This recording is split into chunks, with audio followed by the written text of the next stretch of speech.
이슈 언박싱 시사전을 유지만 기자, 신장식 변호사 나왔습니다. 어서 오세요. 예, 안녕하세요. 네, 안녕하세요. 신장식입니다. 이명박 전 대통령 대법원이 징역 17년을 선고했고 형이 확정됐는데 두 분은 대법원 선고 어떻게 보셨습니까? 일단 뭐 예상했고요. 예. 했다고 봐야 될 것 같고요. 예. 오히려 파기환송이 나는 게 더 훨씬 놀랍지 않았을까 싶습니다. 오히려 의회가 이제 1심 때 징역 15년이 나왔다가 2심에서 징역이 2년이 더 늘어서 17년이 됐잖아요. 오히려 2심 때가 좀 더 센 형량이 나와서 그때가 좀 더 놀라웠던 것 같습니다.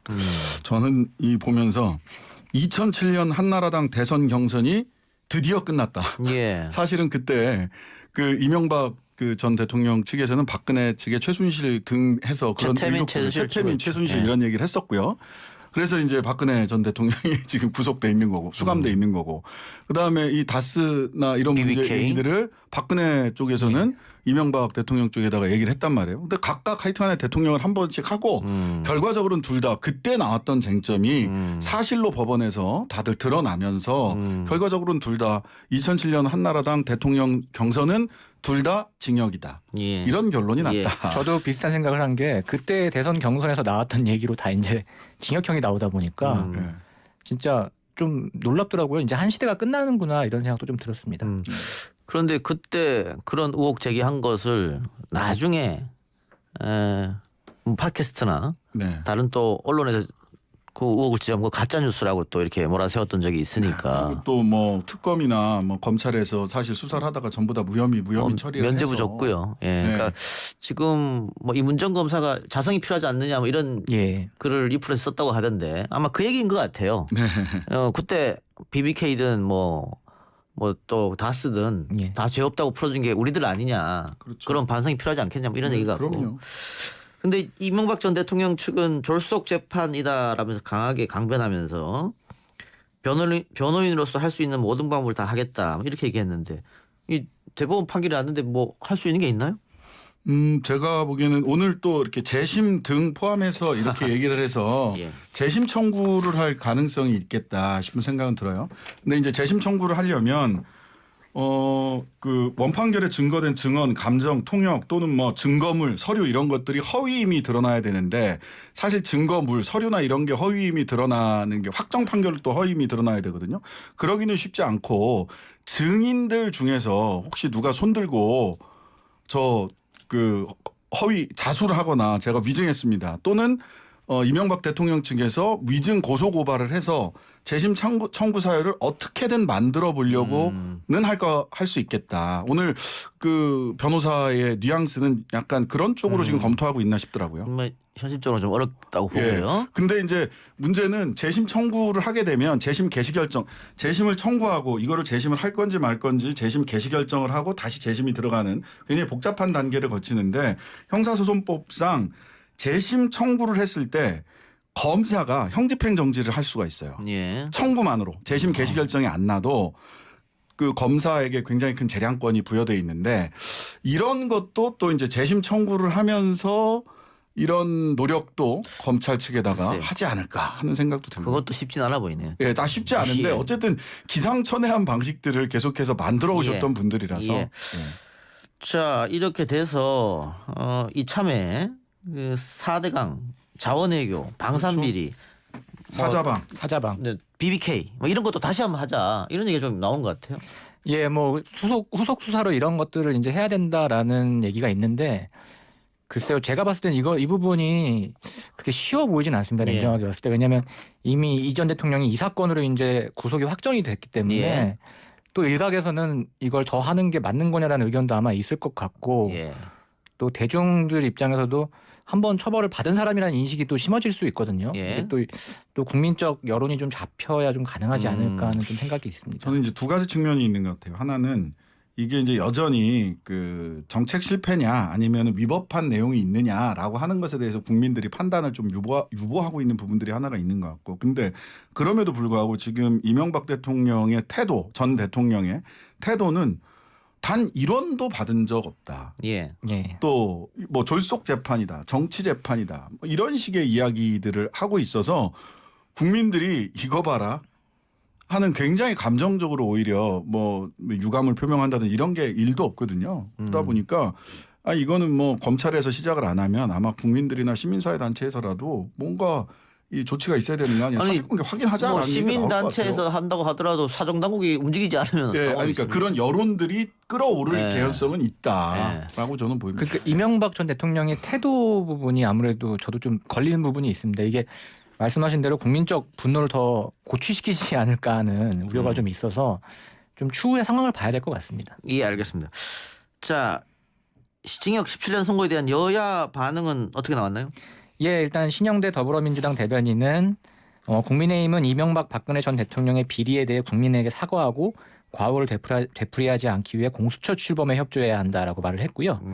배준영 국민의힘 대변인은 되풀이되는 역대 대통령의 불행이 개개인의 잘잘못을 떠나 대통령에게 너무 많은 고난을 준 헌법 체계에서 싹트지 않았는지 깊이 성찰하고 대안을 마련할 때다. 뭐 이렇게 논평을 했습니다. 내각제로 가자 이런 얘기입니까? 그러니까 더불어민주당 같은 경우에는 공수처 출범에 좀 힘을 실었고요. 국민의힘 같은 경우에는 뭐 내각제를 비롯한 뭐 그런 대안 방향에 대해 좀 힘을 실었다고 볼 수 있을 것 같아요. 근데 김종인 위원장이 사과 이야기는 했었잖아요. 네. 근데 지금 사과는 아직 안 했고. 네. 그러면 박근혜 전 대통령의 형이 확정되면 한꺼번에 하겠다 이런 생각입니까? 지금 그런 이야기로 기본적으로 명시적으로는 그렇게 얘기했죠. 그 재판 끝나고 나면 박근혜 전 대통령 재판 끝나고 나면은 한꺼번에 몰아서 사과를 하겠다라고 하는데 그렇게 시한을 못 박는 게 김종인 비대위원장이 그 시한 못 박은 시한을 지킬 수 있을지는 모르겠어요. 지금 박근혜 전 대통령 재판도 굉장히 좀 늘어지고 있는데 실은 내년 선거나 재보궐선거나 이런 걸 놓고 본다면 사실은 올 연말쯤에 할 가능성도 있는 게 아닌가. 그래서 연말쯤에 이 얘기를 해서 자기네 내부 지지자들이나 내부에서 이제 반대자들의 목소리를 좀 연말이 지나면서 내년에는 재보궐선거 국면으로 이제 넘어가면서 하려면 좀 올 연말 정도를 타이밍으로 보지 않을까라는 뭐 추측을 해봅니다. 예. 아까도 잠깐 얘기했습니다만 공수처 후보 추천회의 첫 회의가 열렸고 앞으로 어떻게 되는 거예요? 앞으로 이제 향후에 뭐 추천을 하고 그다음에 뭐 야당 추천위원들이 뭐 반대를 하거나 뭐 협의하는 과정들이 계속 있을 텐데 일단 11월까지 이제 민주당 쪽에서는 출범을 시키겠다 이런 목표를 잡았는데 과연 이게 연내 출범이 현행대로라면 그 11월까지 아마 계속 반대에 부딪히는 상황이 오지 않을까 싶습니다. 일단 다음 회의가 13일 정도 있겠네요. 2주 뒤니까. 거기에서도 후보를 결정을 하지 않을 텐데 그러면은 만일 야당에서 한 번만 비토를 하게 돼도 11월 달이 그냥 넘어가 버리는데요. 네. 예, 맞습니다. 그래서 일단은 야당이 계속해서 정말 훌륭한 분임에도 불구하고 비토를 하는지를 봐야 되겠죠. 따박따박 저는 일단 기존 절차를 따박따박 좀 지켜나가는 게 제일 중요하고 이렇게 따박따박 절차를 지켜나감에도 불구하고 야당이 사실은 굉장히 무리하게 비토권을 행사하고 있다. 누가 봐도 비토권을 남용하고 있다라고 한다면 법을 바꿔서라도 뭐 연내 또는 늦어도 내년 초까지는 뭔가 그 공수처장을 임명을 해서 공수처 정상적으로 출범시켜야 되지 않겠느냐라는 국민적 여론이 환기가 될 수 있겠다. 그래서 저는 지금은 따박따박 현행법의 절차를 지키는 것이 되게 중요하다 이런 생각이 듭니다. 이게 예정대로 안 되면 결국에는 민주당 입장에서는 이제 개정을 할 수밖에 없는 상황이거든요. 근데 개정을 하려고 해도 말씀하신 대로 뭔가 명분이 있어야 하는 거기 때문에 아마 계속 반대에 부딪히게 되면 결국은 할 수밖에 없겠죠. 이제 그 과정을 밟는 거라고 보여집니다. 그러니까 비토권을 제도가 보장한 비토권을 적절히 사용하고 있느냐 아니면 남용하고 있느냐. 요게 이제 이 공수처법을 개정하는데 관건이 될 거라고 보입니다. 알겠습니다. 검찰 내부 이야기로 넘어가겠습니다. 추미애 장관과 일선 검사들이 지금 맞붙는 양상인데 오늘 그 이프로스 게시판이 굉장히 시끄러웠던 것 같고 댓글도 엄청 달렸고 추 장관을 비판하는 목소리 또 이문정 검사에 대한 비판 목소리가 많은 것 같아요. 예, 어제 이제 뭐 검사들이 이프로스에 뭐 나도 커밍아웃 하겠다 뭐 이런 글에 이제 동조하면서 대량의 이제 댓글이 달렸고 오늘 이제 이문정 검사 같은 경우에는 검찰이 과거를 먼저 반성한 이후에라도 얘기를 하는 게 옳지 않냐는 글을 올렸는데 또 그거는 또 예상대로 이제 수많은 반대에 좀 부딪혔습니다. 그렇기 때문에 좀 시끄러웠는데요. 이거 뭐 이걸 집단 반발이라고 좀 보기까지는 좀 힘들 것 같고요. 예. 예전에 뭐 검란이라고 하는 사태로 불리는 사건들이 좀 있었지 않습니까? 그 정도는 아닌 것 같고 일단 추 장관이나 법무부 쪽에서도 크게 신경을 쓰는 것 같지는 않습니다. 예.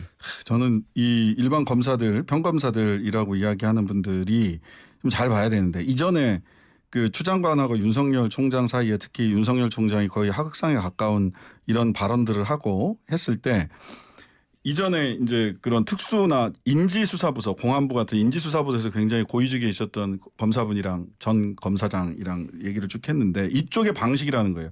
특수통에서도 귀족 특수가 있고 변방 특수가 있고 그러니까 귀족 특수라고 하면 흔히 얘기하는 그 2016년 부패범죄 특별수사단처럼 예. 이렇게 한 11명 정도 쫙 모여있는 지금 많은 사건들을 불러일으키고 있는 사람이죠. 뭐 이주영 변호사라든지 뭐 한동훈 전 검사장이라든지 이런 분들 귀족 특수와 저 시골에서 일하는 변방 특수가 있다는 거죠. 그리고 귀족 특수가 공격받으면 변방 특수를 끌어안고 야 특수부가 다 공격받는다 이렇게 얘기를 하고 그 특수부 전체가 공격받으면 공안부서까지 해서 인지수사부서를 다 자기 편으로 만들고 그러고 나면 그래도 안 될 것 같으면 검찰 전체가 위기다라고 하면서 평검사들을 선동을 한다는 겁니다. 그래서 그분 말씀은 순진한 평검사들 형사부 공판부에서 열심히 일하는 우리 순진한 평검사들이 제발 그 선동에 놀아나지 않았으면 좋겠다라고 한 걱정을 하시더라고요. 근데 예. 그 걱정이 지금 이프로스 내부에서는 슬금슬금 그 검사장님이 전 검사장님이 그 우려했던 사태가 지금 벌어지고 있는 거예요. 그래서 저는 공판이나 형사부서에서 열심히 일하셨던 이 평검사님들이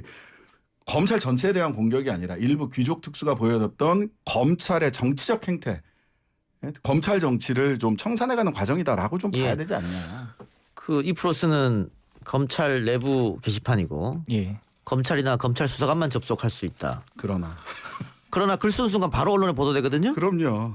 그러니까 이거는 더 이상 내부 게시판이라고 볼 수 없기 때문에 이것도 어떻게 보면 정치의 일환이 아닌가. 검찰 정치의 하나의 되게 유효한 예. 중요한 도구죠. 예. 왜냐하면 그거 쓰고 또 그것을 기자들한테 던져주는 사람이 있기 때문에. 그럼요. 그러니까 아주 오래전 같은 경우에는 이제 검찰에 이제 특수와 공안이라는 두 축이 있어서 사실은 총장이나 이제 법무부 장관 같은 경우에 이쪽에 어느 쪽 힘이 빠진 쪽에 좀 힘을 실어주는 인사를 통해서 이제 힘의 균형을 좀 맞추는 측면도 있었거든요. 근데 지금은 이제 아예 특수가 이제 점령을 해야 됐다고 이제 힘의 우세를 확실히 가져간 상황이라서 이분들을 비롯해서 이제 몇몇 검사들이 이제 뭐 동조하는 뭐 움직임이 보이긴 하겠지만 예전만큼의 뭐 검란이라고 불릴 만한 사태까지는 아닌 것 같습니다. 예. 이런 가운데 윤석열 검찰총장이 대전지방검찰청을 방문했는데 뭐 격려 차원이다. 일상적인 순회 간담회다 그랬는데 왜 하필 지금이냐. 뭐 이런 그럼요. 얘기도 나온 것 같아요. 그 좀 이렇게 시계를 좀 앞으로 돌려보면 지난 2월 달에 부산에 가서 한동훈 전 검사장 만나던 이벤트가 있었지 않습니까? 예. 부산 한 번 가고 그다음에 저 광주 한 번 가고 그 앞에 막 그 꽃다발 갖다 놓고 화환 갖다 놓고 윤석열 총장이 힘내세요 뭐 이랬던. 그러고 나서 이제 대검 앞에 또 꽃다발이 있었고 이번에 대전 가고 하는 거는 이거는 거의 정치적 행보다. 자기 코어 지지층을 집결하기 위한 정치적 행보가 아니냐. 그다음에 검찰 내부를 지금 검찰에 짐이 되는 거 아니냐라고 하는 비판도 받고 있거든요. 그러니까 검찰 내부를 단돌이 하고 또는 자기 코어 지지층을 형성해 가려고 하는 정치적 행보가 아닌가라는 추측을 하게 예. 되죠. 왜냐면은 이 국정감사장에서 어떻게 하면 국민들에게 도움될 수 있어 봉사할 것인가 이런 얘기를 했기 때문에 퇴임 이후에 네. 결국은 그 정치한다는 얘기 아니냐. 네. 그 말 자체가 검찰의 중립성을 현저히 훼손하는 것이다. 그렇죠. 이런 논란이 나오고 있는 시점에서 보란 듯이. 지방 수지를 했기 때문에 지금 신 변호사처럼 이렇게 이야기한 사람이 있다 이 말씀이죠. 네, 그러니까 그렇습니다. 보도 양태도 보면은 마치 이제 검찰총장이 뭐 지방 검찰청을 방문한 게 아니라 마치 뭐 대선 주자나 유력 정치인이 어느 기관을 방문한 것 같은 그런 분위기의 보도가 나오고 있거든요. 사실상 본인은 정치적 의도가 없었다 할지라도 이미 정치에 좀 발을 많이 걸친 거 아닌가 싶습니다. 그런 비판이 있다. 알겠습니다. 오늘 두 분 말씀 여기까지 듣겠습니다. 수고하셨습니다. 네, 감사합니다. 감사합니다.